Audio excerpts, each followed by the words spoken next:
When we're looking at task 3 for Fern, we'd be again giving her notes that are simpler or use like L1 and L2 words, but also supporting that L3 words. But those L3 words would be the ones that she would have to fill in. So we'd leave fill in the blanks. We'd want to check in on Fern individually to ensure that um, she's understanding the science behind the class, because especially each class we'd want to do that because we don't expect Fern to be speaking up a lot in class or answering questions in class because of her sort of reserved and shy nature. And we'd invite Fern to use symbols or sketches as much as possible when trying to represent chemical properties and reactions. And we'll talk about that in more details when we're looking at the specific tasks. But in a lot of her notes, we'd encourage to sort of increase her speed and proficiency in the class by using sketches to express certain chemical reactions and not just relying on her English. With Lou, again, he'd be including that term sheet and generating that term sheet, just as we'd want all of our students to do. We would want to see more L2 words in his use in use sorting in that term sheet, and we want to check in with him to assess his knowledge too and to build up his oral skills. So like I said, for all students, the definitions will be built up on for the whole class, especially those L3 terms, and we'll be trying to incorporate them as much as possible. In general, the terminology we're using is trying to include as many of the L1 words that we know our students know and starting to build up those L2 words as now the unit is continuing. So we're looking now at assessments for learning in terms of our task 3. There's a FETS activity. This is an online activity that students are doing that shows chemical balancing equations. This activity does not require any further differentiation. It's already pretty differentiated in terms of you're starting at different levels of your scientific ability. And it can actually have a lot of first language support. There is an Arabic site, so if Lily needs that, then we can do that for her. And students can work in partners. We go back to the FETS activity a couple times, so they can work in partners or work individually. So that might be something Fern would enjoy doing. She might enjoy working out on her own. Now we're looking at task 3 over here, the transportation activity. So for the transportation activity, this requires the students to really delve back into a little bit of research. And so we would again try to limit the transportation that Fern and Leili are looking at. They don't need to look at every avenue of transportation, so that they're doing less research.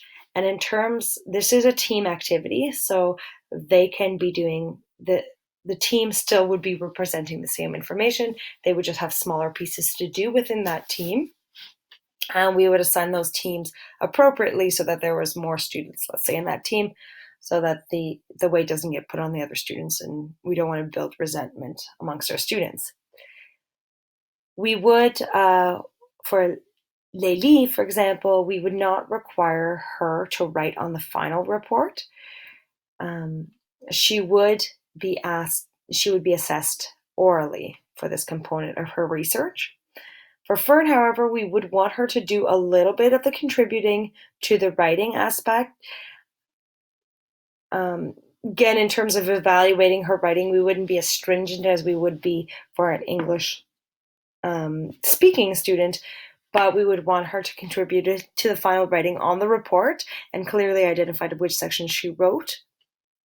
We wouldn't ask her to speak in the presentation in front of the whole class because I know that would be stressful for Fern. So we would evaluate her either individually or she could record her responses. So the oral presentation in class wouldn't be an additional strain on her. We'd have her focus her time and energy on the written component so that she could put that together nicely.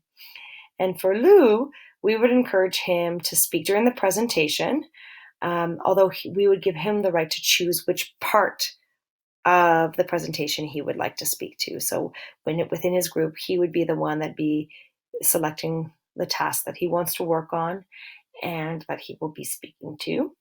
So that gives him a little bit more flexibility. And he would be required to write as well, using terms from level 2 and 3 words. So the writing component would be required. It might be slightly smaller because there is a lot of writing in this task for the other students. It might be slightly smaller for Lou, but we would require him to write using the level 3 words that he's been exposed to and more level 2 words in there. So that's a small modification for him. Sorry, I was going to move away from them, but we're not done here. We also have our lab that comes up in task 3. So for the lab report, the lab can be done by all ELL students. They might be asked to come in a little bit earlier than the rest of the class so that the teacher can give them simpler instructions of how to perform the lab in written form and also in audio form. So the students will be supported orally in this way. And in terms of the evaluation, so once the performer in the lab, they can do on their own. It's not a problem. So they can do that with the rest of the class while the class is running it. It's once it comes to making the discussions or the report at the end of the lab, we would require less from Lelu. Leili would only be required to do simple sentences as her discussion results using L1 words, and the L3 words we've learned for science specifically to this unit. And she can also give oral answers for her report. Again, Fern, we'd encourage her to do oral answers, and she would be supporting them with shorter responses, but we would require some L2 words in there. And Lou's task or report would be unaltered. So he would be given the same report. He can have more time to do it in. He doesn't have to hand it in at the end of the period, but he would be given more time, but it would be the same response that we'd expect from all of our students. We want to make sure that we're keeping that bar high for all of our ELL students.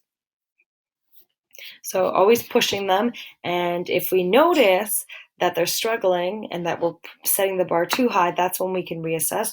But setting the bar low does not help our ELL students grow, and we don't want to hold them back.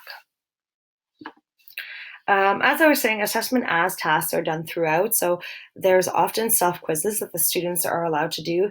They would do one after task 2, they would do one after task 3. The way that the tasks are often done in the class is whenever students feel they're ready for a certain quiz, they would go and grab it and do it by themselves. So for Leili, the teacher would read the quiz to her out loud and allow her for more time to answer. And we would want her to answer in a written form and orally if she needs to. But we would want her to use small written answers as well. We want to support that, and especially when she has more time to do so, we'd like her to help and structure those. Fern would be allowed more time as well. She'd be encouraged to write her answers because she's given unlimited time to do so. And if she requires a teacher to read the quiz to her, that is allowed. But we'd again encourage her to try to read it on her own. And Lou would be allowed more time, but other than that, it would be unaltered. Moving right along. So for task 4. Now task 4 is we start calculating the carbon footprint of owning a cell phone. So at this point, students are required to get into their groups that they will be doing their final assessment for. Their assessment of learning, sorry. And so we as a teacher would assign these groups. And again, the selection of the group is really what is important here. You're making sure that your partnerships are supporting the ELL learner, but not taking over. So that's the key in this task, is the partnership, and that's on the teacher's front. So none of the students require any additional differentiation for this task. because it requires it requires strong science skills, not really English language proficiency, because it's all the math and balancing of our chemical equations. There's not a lot of research. The research has already been done in the forefront to getting to this point. So the students at this point are really just doing the chemistry and the balancing and calculations of the carbon footprint. So all the students are on the same playing field at this point. Okay, so then we move on into task 5. So task 5 now goes again back into a little bit more definitions, because the students have been starting to calculate their carbon footprint, or they get a carbon dioxide emissions number, and what does that really mean? So now we have to understand what climate change is, how it affects our planet, identify what carbon footprint is, define greenhouse effect and what makes it, identify the sources of greenhouse effect, and examine the importance of these processes. So when we're looking at our students here, for Leili, we again encourage her now to, like, as the term has gone on, we encourage her to read and write a little bit more. So we want her we're giving her the lessons in a simpler English, but we want her to do a lot more of the reading of those lessons. She still has access to her dictionary. She has access to her translation apps. She's still building up that term sheet that all of our students are working on. So that's not just specific to our ELL students, it's all of our students.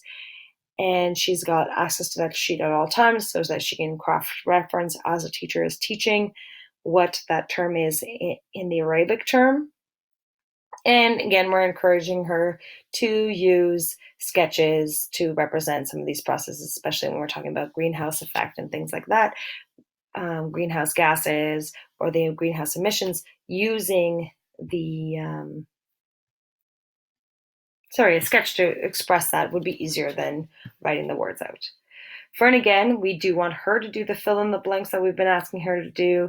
We want to support whenever she's working. We want to support that with strong partnerships. So these accommodations are basically the same with all of our directed instructions. I don't need to spend too much time. Every time the teacher's doing the directed instructions for every task, they're very, very much the same, like we discussed. So for Fern, it's the fill in the blanks and using sketches, building up those terms. For Lou, it's really trying just to build up his term sheet and making sure that he is on par with his science knowledge.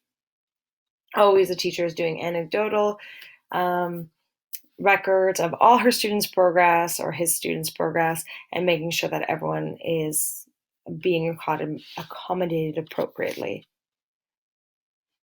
So let's look at task 6. Now, task 6 is our big, big task. This is what we've been building up to. This is our culminating. So now students have done all the math, or in terms of chemistry, balancing the equations. They have a carbon dioxide emission. They know what that means in terms of the environmental impact or carbon impact. So now we're asking the students to present their findings. So they have to put a presentation together with their team and present it. So these are the same groups that we formulated in task 4. So the students are in the same group leading up to this point, and they are looking at presenting. So making the presentation and the actual presentation. So there's a written component in the presentation. We would want every single one of our students to participate in the writing a little bit. So for Leili, her written piece, her smaller personal reflection piece, would be shorter and will require simpler language component than that of Fern or Lou. But she would be expected to do the oral presentation in class, and she would be capable of doing that. For Fern, we wouldn't expect her to do the oral presentation in front of the class. That would really stress her out. And so she can submit a video presentation, or she could do it individually to the teacher, or the whole group could do it individually. But she would be expected to stand up there with her group while they're presenting. And she would be expected to contribute to the written component